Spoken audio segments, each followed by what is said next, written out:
Welcome to our channel. இன்றைக்கி நான் என்ன செய்ய போகிறேன்னா, வாழைப்பூ வடை செய்ய போகிறேன்.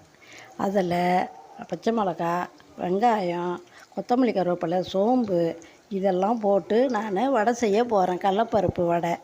அதில் வாழைப்பூ போட்டு வடை செய்கிறேன். நீங்கள் சாப்பிட்டு பாருங்கள், செஞ்சு சாப்பிட்டு பாருங்கள், எப்படி இருக்குதுன்னு சொல்லுங்கள். கொஞ்சம் கொஞ்சமாக எடுத்து எண்ணெயில் போட்டு பொரித்து சாப்பிடுங்க, நல்லாயிருக்கும். அருமையான வடை சாப்பிடுங்க. இங்கே பாருங்கள், இந்த வடையை பார்த்து நீங்கள் பார்த்து எப்படி இருக்குதுன்னு சொல்லுங்கள். அருமையாக இருக்குது வடை. நீங்கள் பாருங்கள், சாப்பிட்டு பாருங்கள். இந்த மாதிரி செவந்த நிறமாக இங்கே பாருங்கள், இந்த மாதிரி இருக்கணும். இந்த செவந்து எடுத்து நல்லா பொரித்து வைக்கிறேன், எடுத்து சாப்பிட்டு பாருங்கள். வீட்டில் செஞ்சு பார்த்துட்டு எப்படி இருக்குதுன்னு எனக்கு சொல்லுங்கள். அருமையாக இருக்குது வடை, சாப்பிடுங்க பாருங்கள். அடுத்த வீடியோவில் பார்க்குறேன். நீங்கள் நல்லா என்ஜாய் பண்ணி சாப்பிடுங்க. பாய்.